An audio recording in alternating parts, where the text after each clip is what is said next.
Right now, a new budget deal in Albany, but the focus, it's on the politics, not the numbers. So who won, who lost in the power play between the governor and the mayor? Our panel will sound off. And then Christie says all is clear in Bridgegate, at least for him. Well, the committee investigating the scandal says the show ain't over. Coming up, we will hear from the lead investigator on this panel, Democratic New Jersey Assemblyman John Wisniewski, who's chairing this probe. Plus, the healthcare.gov site ran into more snafus today as people rushed to sign up for Obamacare before the deadline. However, the site's still seeing a huge surge. We're going to have a look at the numbers ahead of the deadline come midnight. Good evening and welcome to RFL. I'm Richard French. Thanks so much for joining us this Monday evening, March 31st. And we start in Albany with the New York State budget. It is, for all intents and purposes, a done deal, or will be by the midnight deadline tonight. But the deal, it does raise some questions both about the policies it funds and the politics behind it all. And for more, let's bring in our senior political correspondent, Andrew Whitman. It's a little bit of everything in this, Richard, but more than a few surprises that came at the end of the day. There are, Rich, and there are some headlines to take away from the $138 billion budget deal. Governor Cuomo getting his tax cuts, a property tax rebate for homeowners outside the city, a tax credit for renters inside the Big Apple, plus a higher threshold for the estate tax to kick in and a drop in the corporate tax rate. The deal does contain a change in the law making it easier for New York City to start a rent subsidy program for homeless residents. This was a late source of conflict between Mayor de Blasio and Governor Cuomo. Chalk this one up as a win for de Blasio. No widespread deal on public campaign financing. It'll only be in place in the state's comptroller's race. That may have something to do with the reportedly difficult relationship between current comptroller Tom DiNapoli and Governor Cuomo. And the city of Yonkers getting a $28 million bailout to help with the city's school deficit. Yonkers is also allowed to raise up to another $45 million by issuing bonds. But the biggest headlines came in these areas: pre-K funding, charter schools, and the state's ongoing battles against corruption in Albany. Rich is going to go into details on these subjects in just a moment. Rich? Thank you, Andrew. And for more on this, let's bring in our panel tonight. Jeannie Zaino, professor of political science at Iona and professor of campaign management at NYU. A little bit of both here tonight on that. Dominic Carter, political journalist and author. Richard Brodsky, former Democratic New York State Assemblyman, senior fellow at Demos and professor at NYU. And Andrew Whitman, who you met already, our senior political correspondent. Now, I know Rich is going to say, oh, you media with the winners and losers, but let's start with that, Dominic, whether he likes it or not. Who in the end came out better out of this? Definitely, by far, Governor Cuomo. Richard will probably take exception to that. But by far, the governor of this state, he has his election year budget to run on, which is what every elected official come election time cares about. He's got a few election year goodies to pass around, some cuts to safety net programs, but he delivered on pre-K. He put the mayor of New York in his place at the same time. He has those rebate checks going out to homeowners, and he also has the tax cuts. So he said no new taxes. He stood up to the mayor of New York, and he delivered. You look at the retail politics of this. People on the local levels, Jeannie, I mean, I was looking, for example, Yonkers is going to get some money to help close their shortfalls. But when you look at the micro politics on the state levels about which cities are going to get money to help, close their gaps, pave the roads here, deal with those shortfalls, et cetera. At the end of the day, was this a good or a bad deal for the state of New York? You know, I think it was a good deal. I have to say, I agree with Dominic that it was a good deal for Andrew Cuomo, but I also have to say that yesterday when I was at my computer, I got about 3 emails from de Blasio's team congratulating the mayor and claiming victory. So I think they are catching on to the communications aspect of this. Wouldn't you argue, though, if they played it differently till now? I want to do the win-loss thing, you see. So yeah. But wouldn't it be different if they played it different till now? That wouldn't ring as hollow as it seems. He could have claimed victory if he handled this different. But you know what? I still think he can claim victory, that he got this pre-K thing on the agenda. The governor took it up and ran with it. You know, it's divorced now from the issue of raising taxes, obviously. So I'm just saying that I was struck by the fact that I got 3 separate emails from their, various portions of their team saying, congratulations on the budget deal. We got what we needed. And so, to a certain extent, I think you're going to see de Blasio fight to say that, yeah, he does come out a winner in all of this, and right, he should. But in terms of your question, I do think that you know, Governor Cuomo was able to deliver on time, and that's something we've seen for the last 4 years. But if you go before that, that wasn't the case. It's something we all talked about. And you know, cities like Yonkers, you know, is this going to pull them out of the incredibly difficult economic straits? Absolutely not. No. But it does, you know, serve some of their purposes. So I don't know that it's a complete win for the state, but you know, it's a win for the governor, and De Blasio is going to claim it's a win. The man to my right with a very hard place to be. Yes, exactly. And you would claim the governor has been there on the right side in more ways. We've learned words like progractionary and everything else from you. He picked a lot of fights this past year. That all said, that he could craft this and get the thing through. Look, it's a complete victory. Surprising, apparently. People Yes. don't think I could say this. For Andrew Cuomo, only if what Andrew Cuomo wanted was smart. And in some cases it was, in some cases it wasn't. He's created a whole new set of strategic opposition here, mainly on the left, mainly because of the estate tax cuts and the cuts to services. He adopted economic policies that Paul Ryan and the Tea Party love.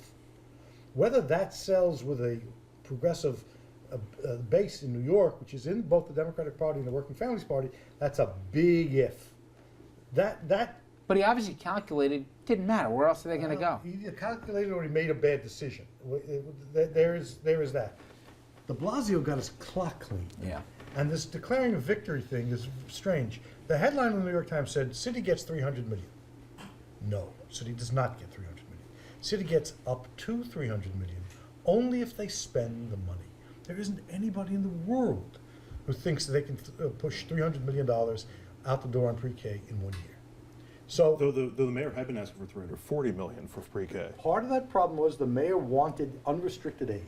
Yeah. And it was easy to say, if I get the cash here, I can take less there because I can shift money. Perfectly legitimate budget thing. but the notion that he got what he wanted, he did not get. And also, you dig a little deeper, didn't he also, the mayor, forget about politically, but practically lose a little power when it came to schools? That the mayoral control over schools is a little bit more refined than what his predecessor had. Only with respect to charters. I don't think that's a big deal. The big deal is, after saying I would get all the money I wanted, pricing that out at $300 million, he gets up to that, he can't spend the money. Cuomo managed a tactical victory on almost every front. Whether that's a strategic victory that pays off in the fall is very much to be seen. There's going to be a lot of back and forth about campaign finance reform. I spoke to Tom DiNapoli earlier today. What did he do? Kick Cuomo's dog? I mean, that was the most hysterical thing. It's out except for you, DiNapoli.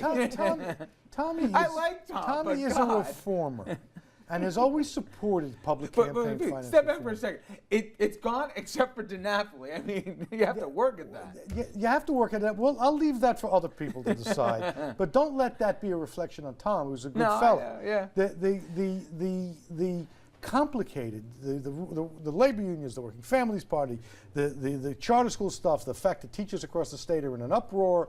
There's now ferment in the body politic that is not going to be damped down by the muscular victory that this budget represents. The governor did do something, Andrew, that has most people saying, well, what exactly? The Moreland Commission. Everybody touted it. Everybody thought, maybe not everybody, most people thought it was long overdue. Thank you. That all said, okay, basically, you know what? We'll pass these things. I think there's a bribery. And then basically the commission will go away. I know a lot of folks are saying, exactly why? What happened in the last year to make you think here that we have nothing but good, honest gentlemen and gentlewomen in Albany? That was a surprise. We had an arrest last week of an assemblyman on per diem charges, but whether that's a factor You in did this... not have an arrest. You had a document stating he was not arrested. He said he was arrested by the FBI. He did not say that. Stop it! He did. He did. Stop it! But regardless, clearly there's more work to do when it comes to rooting out corruption in Albany. The real question becomes, what was the in exchange for in terms of disbanding the Moreland Commission? And, you know, Richard, maybe you could speak to that. I guess it would be support in the Assembly. He got minor changes, increasing some penalties of the bribery laws. There are already very strict laws on that. There was nothing. Who's raising the most money in Albany? Well, look, obviously, the lobbyists are giving more than a few bucks here to everybody. The governor. To the governor. Well, of course. If the Moreland Commission was Any going to have governor. any credibility, where were they going to turn next? They had to eventually turn to the governor's own fundraising. Whatever virtue there was politically in the Moreland Commission, he squeezed every ounce of that. From his point of view, the best thing that could happen is the investigation could go away and he could claim some sort of victory on the ethics laws. You think he killed Moreland before the commission went after him? Yes. Heard it here first. Not necessarily a universally shared opinion here, but this place doesn't play well, at least optically. Albany, remember, dredged the swamp and everything else? The swamp ain't empty, you know, and now all of a sudden, let's move on, you know, so I don't know. And it's something that Rob Astorino has, we don't hear much from him, but he's been trying to talk about it, corruption in Albany, so now that it's solved, it may take the issue away. No, it is. It is. It's a frustrating thing for people who care about what is going on in our State House. And, you know, this is the idea that he's setting up commissions, they're making recommendations. The big and reform on ethics was supposed to be public campaign finance. The governor did not And he step didn't forward. do it. He didn't Yeah. do that. That's going Which to come you could back to argue bite gives him. more ammunition to Rob Astorino Yeah. on both fronts. The fact that he disbanded Moreland and Astorino's going to try to make hay of that, and also the fact that he didn't push for public campaign financing. The problem for Astorino is people care about corruption, they care about it, but they care more about their taxes, they care more about the economics, they care, and so it doesn't get as much except outside, the, you know, in the circles that people that are, you know, on the left. You know, just one thing. We always made, I think deservedly so, Albany was a punchline for a long time because the budgets were never on time. Remember the report that it was the most dysfunctional legislature in America and stuff? He's getting mad. But the point is, for years now, we've gotten budgets on time. 4 years under Governor Cuomo. What does that say about this governor? Well, it says a little bit. Yeah. Go ahead, Dominic. I interrupted. I couldn't help myself. It's okay. We look alike. Go so ahead. You can answer it. What it says was, as Dominic Carter, is that wanna hear it this. doesn't matter. Late budgets were never a thing that No, affected the that's quality not of the what- government That's function not in what Albany. Dominic Carter would say. Yeah, well, Dominic what would- Carter is going to apparently I tell was you, wrong. Richard, that the legislature knows don't mess with this governor. Plain and simple. He sets the parameters of where they can play with and where they better not play with. You think he was tougher than Elliot Spitzer? I think they're more afraid of this governor than Elliot Spitzer. Well, that's probably true. I think what this says is that it looks good on a campaign ad. We saw it from Chris Christie in his reelection campaign, and even after his reelection, when he was having that "I'm a presidential candidate" press conference, on time, bipartisan, cooperative budgets. It's a selling point, at least they seem to think it is, and he's prioritizing that both for his reelection and to position himself for 2016. It's also something he promised to do when he was running, and he's able to check it off and say, "Listen, A I lot of them delivered promised for to do it. But I if delivered you do, 4 I do years." think, to be fair to Richard, if you step back and say, Do we have to be let's- fair to Richard? No, but let's There's look. no consensus. But Yes, let's look, I let's don't look think at this so. governor's. Let's look at this governor's economic record. You never would have believed the Andrew Cuomo from HUD and the Andrew Cuomo from the Cuomo liberal lineage would have taken some of the economic policy decisions, and it looks like he's going to cruise to an easy victory doing it. So either he's wise as a fox here, or he's got a fungible line on everything. He's a very No, wise no, man. no, I'm no, not no. shocked at all. Every governor has to get elected. That's the bottom line. If he doesn't get the Working Families Party line, which is a 50-50 proposition at best right now, and Astorino creeps up to 40%, he's looking at a re-election with 53, 54%. That is not the kind of numbers he needs to make a case that I found a way to govern in the Democratic stronghold of New York. If the Working Families Party can get 6-7%, which I'm not sure they can, with a different guy on the ballot besides Cuomo. It's 6-7% plus the minor parties. All of a sudden, Cuomo's at 50-51. The Working Family Party needs 3 to 6% to make its point. When we come back here, we're going to go to New Jersey, where Governor Christie clears himself of any wrongdoing in the Bridgegate scandal. However, the investigation, trust me, it's in the early phase here. There is much more to come, but the question is how much. We're going to be speaking with the New Jersey State Assemblyman John Wisniewski. He's co-chairing this investigative committee on the GW Lane. You'll hear my conversation with him straight ahead.